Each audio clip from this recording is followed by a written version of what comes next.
Hey, what's up guys? So what I wanted to do was make a series of videos of the process of me restoring, building, working on the 1956 Ford F100.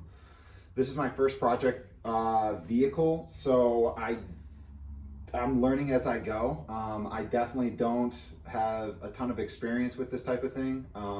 I'm somewhat mechanically inclined, so I think I'm gonna be able to figure pretty much everything out. I mean, this is really like a big Lego set for a big kid, you know, so I think I should be able to figure it out overall.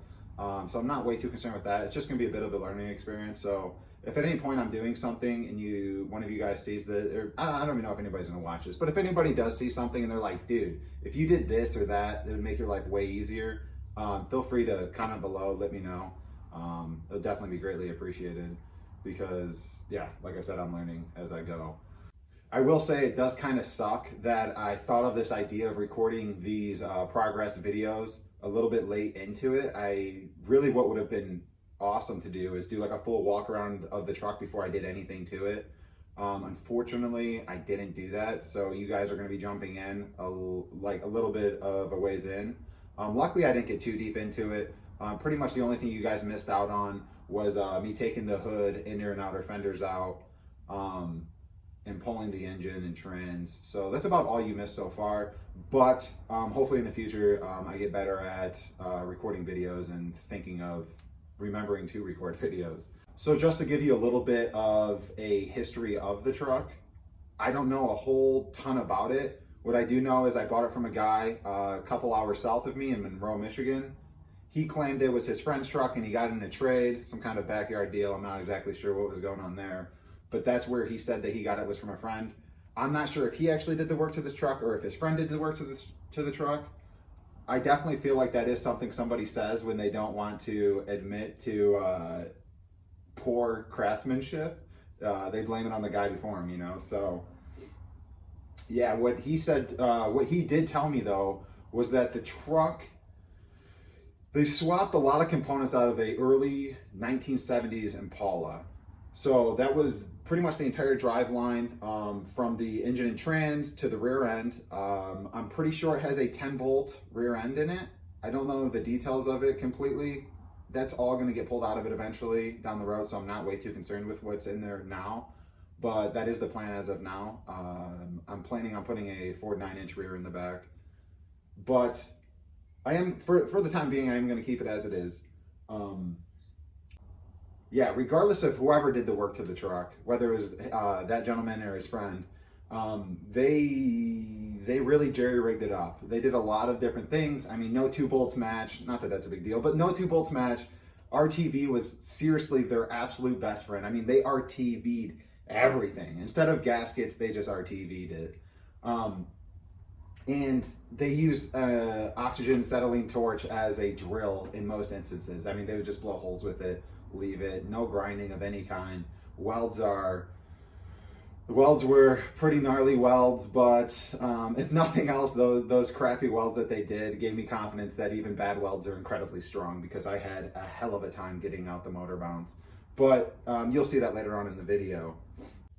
That's pretty much what I know about the truck though. Overall, it is a really good base for the truck. It's not rotted to hell by any means. There's very little rot, to be honest with you. As I started to really dig into it, I did find spots of a lot more rust than I thought there was.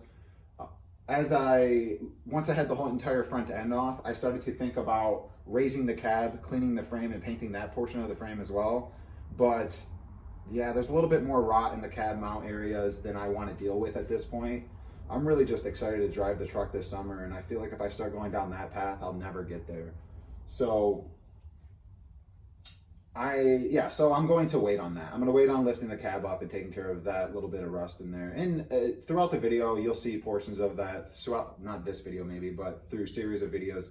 I'm sure I'll dig into the rot and what's going on in there and actually film that stuff. So the first thing I ended up doing was taking off the hood, inner and outer fenders, core support, all of that good stuff. Took all of that out. Luckily, the guys that had the truck before me, there was no wiring. They snipped all the wiring off. which is okay. It was pretty old wiring, and I'll probably put a new wiring kit in it. So getting all of that out was pretty easy. Once that was out, I was able to pull the engine and trans out. Came out pretty smooth again. It was interesting to see how he had it bolted in there and how loose the bolts were. I can't even imagine they drove this truck like it was. But anyways, pulled the engine and trans out, set that to the side, and then I got into pulling out the front suspension. The leaf springs and axle all came out together. That's how I ended up doing it. You'll see it in the video here in a second. Then it was getting into removing the shackles and rivets, which is a mega pain in the ass. If you guys haven't done it, you'll see some of the problems I went through, and I kind of explained a bit of that. But yeah, so getting those rivets out, getting those motor mounts out. Yeah, that's what you're about to see in this video here.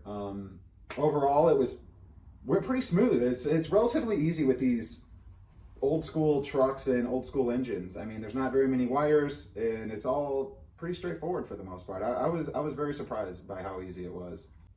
I hope you guys enjoy the video, and yeah, subscribe, comment below, like the video. There should be more to come. Hopefully there's more no, there will be.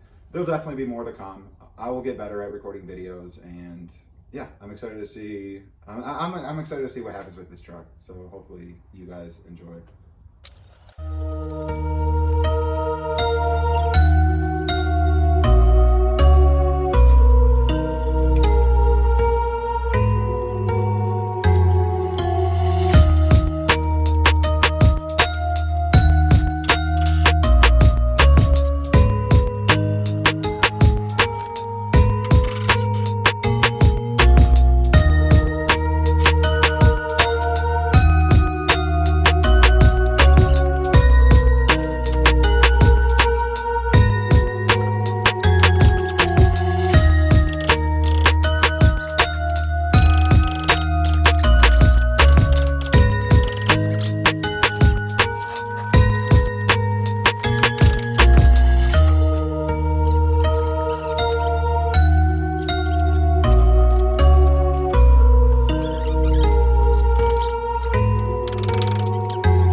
All right, so here's the deal. What I'm doing right now is I'm I am breaking off these rivets. Here, and there's one here and then one in the back. There's 20 total rivets I have to break. I have about 8 more to go. I had to break these rivets here too. Here. Same on the other side. And for these ones, I used a sledgehammer and punch. First what I did with the rivet heads is I cut a slot in them, an X, and then I used a punch, basically, and a chisel, and hammered them out myself by hand. Hit my hand a few times in the process. Deep bruise there now. But that was yesterday. So today I decided, after doing that and hitting my hand 10 times or so with a sledgehammer, I decided to go ahead and just buy a air chisel, whopping $40 at Menards. You can actually get one for $13 at Harbor Freight. They were out of stock, so I want to get this done this weekend, so I ended up just buying one from Menards. But yeah, it is making this incredibly easy. I'm gonna go ahead and record this to show you guys how this works.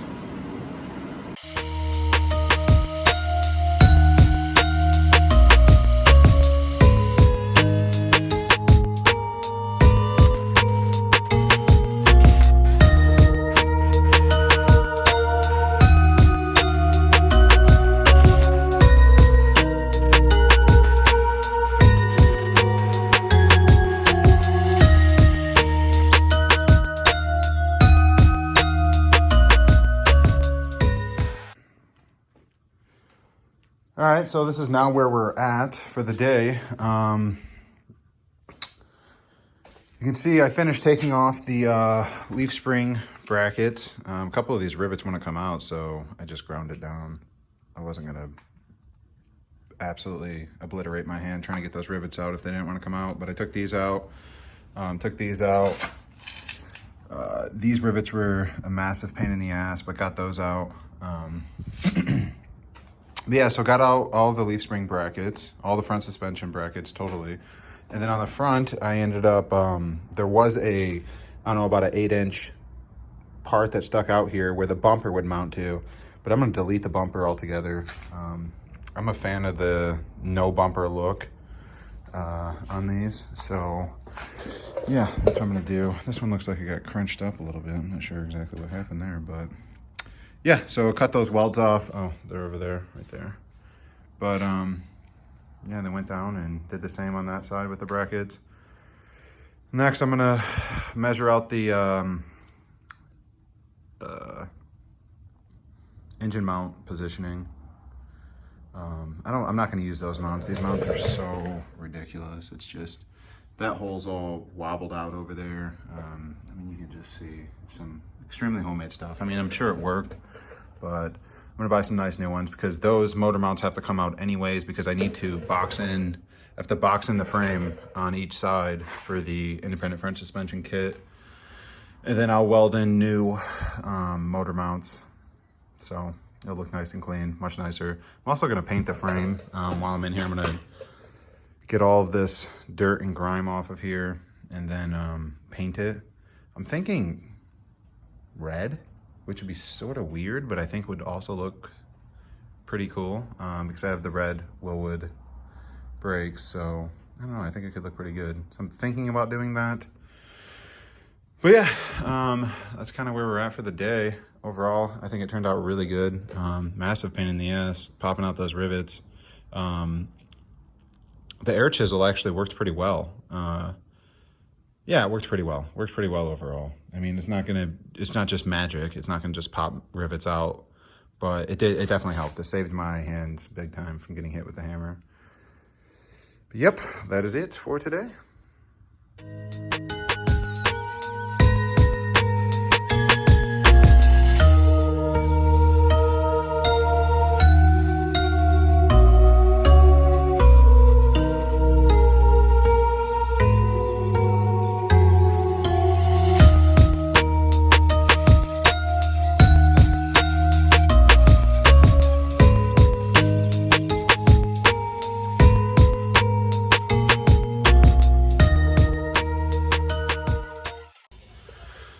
So what I'm doing right now is I'm trying to take out these motor mounts that this guy put in. I'm having a bitch of a time because I don't have a cutting torch. So I'm trying to cut it with a wheel. And over here, I ended up cutting off the main bulk of it. I'm trying to get down in there, put some slices in those gussets on each side. He broached the bottom of that pretty hard when he welded it. But I got a slit underneath. Getting inside there on the top's gonna be a pain. I'm really having a bitch of a time doing it. But yeah, that's the goal, get these out of here. Because then what I'm gonna do is box this all in. And then I'll be able to weld on the IFS. So yeah.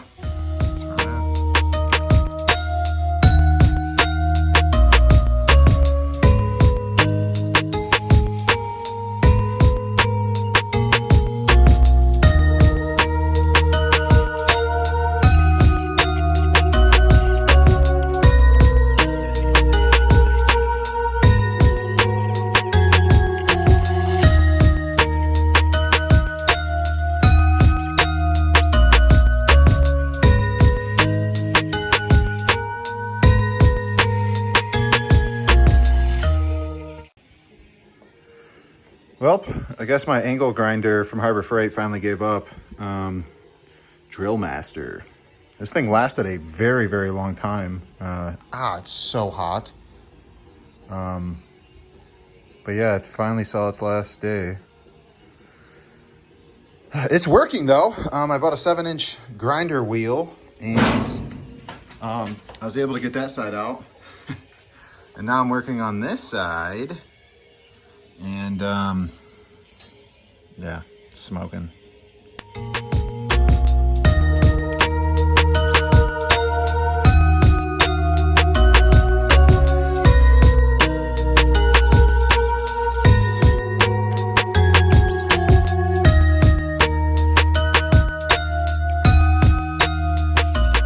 So yeah, that's it. In the end, I was able to get those motor mounts out. That was a mega pain in the butt, but they came out.